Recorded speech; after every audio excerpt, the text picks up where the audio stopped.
को लेके चलना चाहिए कमांडर को। एनसीसी में करीब 14 लाख कैडेट हैं। 2000 कैडेट्स का चुनाव रिपब्लिक डे परेड के लिए होता है। फिर 2000 कैडेट्स में से गार्ड ऑफ ऑनर और राजपथ पर परेड के लिए कैडेट चुने जाते हैं। गार्ड ऑफ ऑनर का उद्घाटन उपराष्ट्रपति को सलामी देने से होता है। 27 जनवरी को प्रधानमंत्री की रैली से इसका समापन होता है। कुछ गार्ड ऑफ ऑनर देते हैं, जिसमें 6 से 7 वीआईपी जो आते हैं उस गार्ड ऑफ ऑनर को अटेंड करते हैं। कुछ कैडेट्स 26 जनवरी की आरडी परेड में हिस्सा लेते हैं। आरडी परेड में हमारे 2 कंटिजेंट जाते हैं, एक बॉयज का एक गर्ल्स का, और 2 बैंड जाते हैं, एक बॉयज का और एक गर्ल्स का।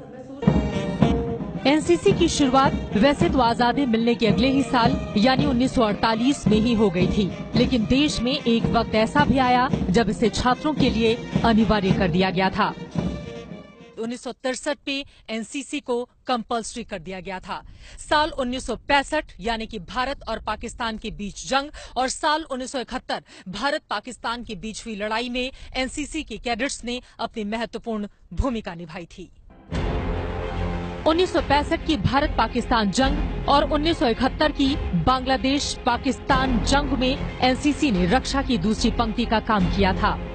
65 की जंग में एनसीसी सार्जेंट प्रताप सिंह को उस वक्त अशोक चक्र क्लास 3 सम्मान से नवाजा गया था, जो कि अब के शौर्य चक्र के बराबर है।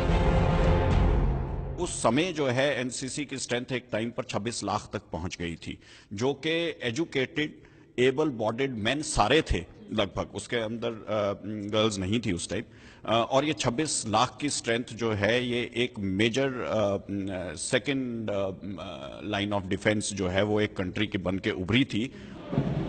एनसीसी देश के युवाओं के भीतर चरित्र निर्माण करता है। अगर आपने कड़ी मेहनत के बाद एनसीसी का सी सर्टिफिकेट हासिल कर लिया है तो आपको इसका फायदा कॉलेज या यूनिवर्सिटी में एडमिशन के वक्त और फौज में भर्ती के वक्त मिलता है।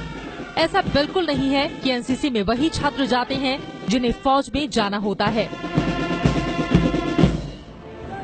एनसीसी में कैडेट्स की फिटनेस, मानसिक मजबूती, परेड और फायरिंग के अलावा भी कई तरह की ट्रेनिंग दी जाती है ताकि आगे आने वाले किसी भी हालात से वो निपट सकें।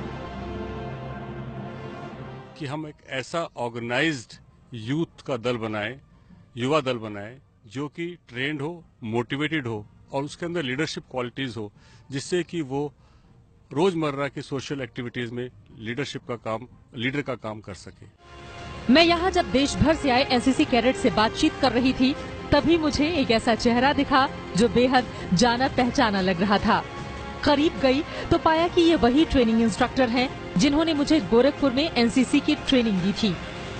इन्होंने मुझे सिखाया हुआ है एनसीसी की बारीकियां, जिसके बाद साल 2001 में मैंने एनसीसी का रिपब्लिक डे कैंप यहाँ पर दिल्ली में अटेंड किया था। मैम, सबसे पहले तो बहुत खुशी हुई आपसे मिलके।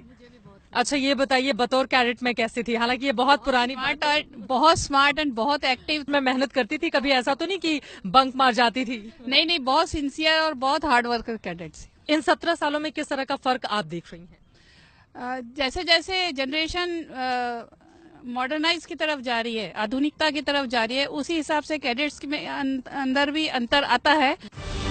एनसीसी के नाम कई कीर्तिमान हैं। इन्हीं में से एक है साल 2016 में एनसीसी की गर्ल्स कैडेट का माउंट एवरेस्ट फतह करने का। इन लड़कियों ने 2 रिकॉर्ड अपने नाम किए हैं। कुछ लड़के गए थे और कुछ लड़कियां, बट आज तक कोई भी पूरा ट्रुप लड़कियों का नहीं गया था। और जो दूसरा वर्ल्ड रिकॉर्ड ये था कि यहाँ से 18 लोग गए थे, मेल्स एंड फीमेल्स इकट्ठे। आज तक उतना बड़ा कंटिजेंट माउंट एवरेस्ट तक नहीं पहुंचा है। तो ये था दूसरा हमारा रिकॉर्ड। तो ये Limca book of world record में 2 रिकॉर्ड जो है एनसीसी की ओर से दर्ज किए। यस, ये जोश, जुनून और जज्बा पैदा करने की कोशिश है। ये देश के भविष्य की तकदीर और तस्वीर संवारने की कोशिश है। ये कोशिश इसलिए भी है कि यहाँ से निकलकर ये कैडेट्स जहाँ भी जाएं, वहाँ अपने कठिन परिश्रम और नेतृत्व क्षमता से अपने क्षेत्र का और इस देश का नाम रोशन करें।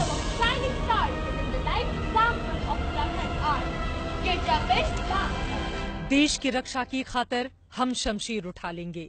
बिखरे बिखरे तारे हैं हम, लेकिन झिलमिल एक हैं। ये एनसीसी सॉन्ग की लाइनें हैं, लेकिन ये लाइनें बताती हैं कि किस तरह से एनसीसी में